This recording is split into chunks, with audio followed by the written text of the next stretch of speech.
สวัสดีครับหมารวยผ้ามาตราในทางของเจ้าทีผู้สมฝอทรัพย์นะครับหมู่บ้านแตก4 โตว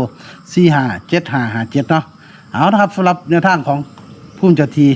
ผู้สมแม่นนิลีนะครับเป็นไหมาแล้วนะครับกำลังมาแล้วเด้อนะครับห้ามพลาดบ่ได้เด็ดขาดนะสำหรับเจ้าทีแม่พ่อเนาะแตก4 โตวไหมาด่วนๆได้มาแล้วนะครับวันนี้เพิ่นว่าจะให้มีโชคอีกนะครับเพิ่นเหลือตูนแม่พ่อนะครับว่าหลานเพิ่นป่วยนะครับถูกยางดอกรักเด่นเข้าตานะครับจนตามั่วเนาะ เพิ่นอยากซอยแม่พรเพิ่นว่าจะให้อีกอยู่ไปติดตามกันครับ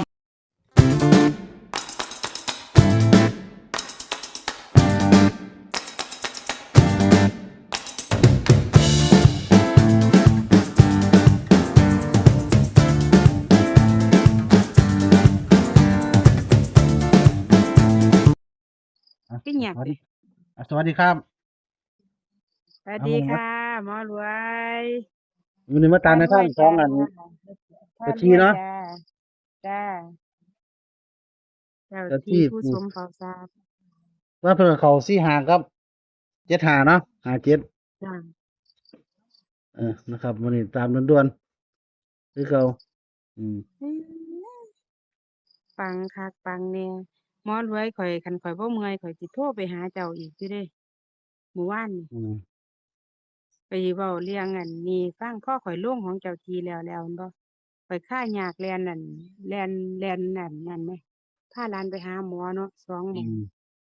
บ้านนี้สุดท้ายคือตอนข่อยสิไปกินข้าวแล้วข่อยบ่มีเงินกับเติมน้ำมันก็เลยโทรไปหาเจ้าล่ะบ้านนี้เจ้าฮู้บ่ข่อยไปกินข้าวมัน475 บาทเจ้าอึ้งบ่อืมค่ากับข้าวข่อยเว้าเจ้าที่เอ้ยข่อยลำบากหลายข่อยแตกแหน่เด้อมื้อนี้ข่อยว่าจั่งซี้ล่ะอืมแล่นหาเงินหมุนหน้าหมุนหลังอยู่ข่อยว่าจั่งซี้ล่ะหมอเอ้ยอันแตกแหน่เด้อมื้อนี้ว่าซั่นว่า บันค่ากับเขาวยายเตี้ยจนว่าเอ้าค่ากับเขาวคือจังลงอันของเจ้าที่คือเกิงคือกันคักแท้ว่าซั่นว่าตัวเดียวกันเลยบ่มันสิแตกติยายพรว่าซั่นว่าอืมเออข้อยเลยว่าว่าโทรผู้รู้เนาะหาเจ้าเบิ่งจ้ะแตกอีหลีก็ยังว่าโอ้ยมันแตกนักเที่ยแหน่ไปแต่น้อยหลายข้อยว่าจั่งซี้ล่ะเออเห็นไปตั้งแต่น้อยบัดนี้ข้อยมาเปิดเบิ่งยามมื้อแลงไปน้อยเสยข้อยก็เลยจมอีกข้อยเลยว่าอยู่แต่น้อยนี่ล่ะหมู่เจ้าบ่ต้องไปไสดอกข้อยว่าข้อยบ่เบิ่งฮอดเลามื้อคืนก็เมื่อยหลาย อยู่น้อยนี่อืล่ะบ่มต้องไปไสดอกว่าซั่นว่าบัดยามมื้อเช้ามาอีสูโทรมาแม่บ่ฮู้ติว่าของอันของปู่สมเฝ้าทรัพย์แม่เซาอยากลงนั่นล่ะบ่ลงแล้วอันเทิงอันโดนแต่ที่ว่าให้หลายข้อยก็บ่อยากลงนั่นล่ะข้อยท้อแล้วข้อยว่าจั่งซี้ล่ะหมองเอ้ยอืมอืมก็เลวันยนี้ก็อ้าวแม่บ่ฮู้ติว่าของอันเจ้าที่เพิ่นเข้าบ่เข้าดอกไปเข้าน้อยพุ่นล่ะอยู่แต่น้อยพุ่นล่ะข้อยว่าอันบัดไปฮอดอัน ไปใส่บาตรแล้วแม่เลยไปโรงเรียนเป็นไดกูเก่งบ่มื้อนี้ว่าซั่นแม่จังฮู้ว่าเพิ่นเข้าอืมเพิ่นก็ว่าอยู่ว่าติจ้ะไหนกูแล้วเว้าแล้วตัวว่าสิได้ปังมื้อนี้หั่นอืมมันเข้าตัวกันได้เด้อบอกเพิ่นแหน่เพิ่นว่าสิเป็นเงินเป็นทองจ้ะก็เลยว่าคันเจ้าปังอีหลีมื้อนี้ให้เจ้าปังอีกเด้อมันสิได้เป็นเงินคันมื้อมาเจ้ามันห่างเหินไปโดนนั่นว่าอืม FC เขาประกาศลงก็มาทุนนำเด้ออืมมันพร้อมค้างโดนกันตัวอืม ปังอยู่แล้วล่ะว่าซั่นว่ามันห่างโดนเขาเจ้าก็บ่ลงทุนว่างั้นเลยอืมแม่ว่านมันมีทุนแล้วอืมเพราะมันเสมือนว่าลาวมันเกือบเสมอเนาะเออแม่นหนทางเราจะทุนไผมาซื้อบัดน่ะจ้ะ อืมแต่ก็บอกเพิ่นไว้แล้วว่ามันก็เป็นแนวสิง่ายสิดายไว้เนาะมันก็เว้าไปเพิ่นบ่ได้เนาะเพอืมราะว่าเฮาเนี่ยมันเลขคำนวณคือจังอันเขาเจ้าเว้ามาเนาะมันนี่เลขเพิ่นบอกเด้อค่ะอย่าเข้าใจว่าเลขคำนวณคนที่สิเว้าคิดว่าเป็นเลขคำนวณมันก็บ่แม่นเด้คำนวณข้อยสิไปเอามาแต่ไสโดนี่ฮึอืมอืมคำนวณก็บ่ได้น้อยปานนี้ดอกบ่น้อยโตปานนี้ดอกแม่นคำนวณมันตัวจักตัวล่ะสิไปเอาไสล่ะเลขคำนวณเจ้าของเฮ็ดบ่เป็นแหมอื้อฮือก็อย่าเว้าว่าให้กันหลายเนาะอืมอืมมันก็มีเขามีโลอันดว่าคำนวณไงจะไปอืม ก็เป็นของมีเขาไม่รุดนะมันบ่แม่นว่าแม่นจ้ะได้ตัวนี้มามันสิเข้ารถได้บ่แม่นบางทีเขาก็เคค่ะลื่อนเขาก็เคลื่อนตัวใหม่ก็มีแนวเลิกเพิ่นไปเอามาเนาะอืมอืมแนวเลิกเพิ่นไปเอามาแล้วก็เฮาก็ลงแต่เช้าเฮาก็บ่ฮู้เฮาแนวเฮาไปเอานำเพิ่นมาจังซี้มันก็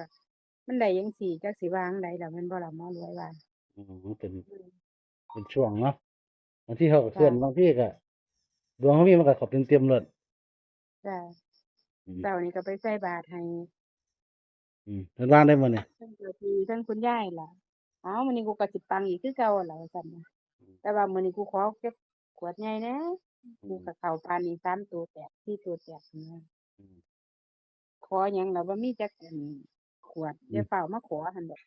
รอตาหมอรวยก่อนนั่นดอกอืมบางทีก็บางทีก็เงียบเลยบ่มีเสียงกิ้งเคียงกังเลยบ่น่ะแม่นเพราะว่ามันห่างมาโดนจ้ะแท็กซี่มันก็บ่ได้ลงทุนนำก็คือเก่าจ้ะก็ค่อยไปมันเข้าเรื่อยๆก็ได้คือเก่าอะล่ะค่ะมันก็อยู่นำตัวเพิ่นนั่นล่ะเพิ่นให้เข้าต่อเนื่องมันก็ได้กินเท่าไรเจ้าที่ของตอนเนี้ยเพิ่นมันก็ได้กินอิ่มบ่ได้โดดีๆนมันก็บ่ได้กินแล้วจ้ะเพิ่นบอกตัวใดแม่พร241จ้ะมื้อนี้อ๋อเบิ้ล4 44จ้ะ4อืมอืม4เนาะจ้ะ241แต่ระวัง17เด้อพี่น้องจ้ะอืมมันข้อยคัน47นำนะ4ก็สิมักเป็น7ดีๆเด้อแม่นข้อยก็ว่าจั่งซั้นมาบ่ไกลกันเด้หมอรวยอยู่ใกล้ๆกันนี่ล่ะอืมครับ47กันเด้อครับสิว่ามาแต่ไส47นี่เอารถกันให้เด้ออืมเลขอันพยายามมาได้41ออก47รถนั่นแหละก็นำนั้นเลยยันไปคือกันอืม โอ้ไม่ดีตัวพยายามเราลงตรงไหน41นั่นแหละออก47นำบัดเดี๋ยวนั้นเอเป็นจังอซั่น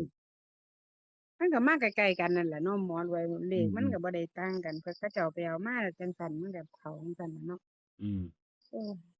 พิจารณาเด้อพี่น้องจั่งซี้เนาะสำหรับที่เจ้าที่จ้ะเพิ่นก็ว่าให้ฟังคือเก่าปังๆเด้เออมื้ออนี้อืมเพิ่นบ่ปัได้บอกคงคือเก่าล่ะมื้อนี้กูก็เลยำจ้ะบอกเพิ่นเอาต่อเนื่องให้มันต่อเนื่องว่าซั่นพยายามต่อเนื่องอืมจ้ะให้ต่อเนื่องมันต้องเป็นเงินเป็นทองอืมให้บ่ต่อเนื่องมันก็ยากจักหน่อยเขาเจ้าก็บ่ทุนอืมจ้ะ ทางเราก็สิเฮ็ดจั่งใดล่ะอยากซอยดอกเพิ่นได้หลานว่าไปโรงบาลเมื่อวาน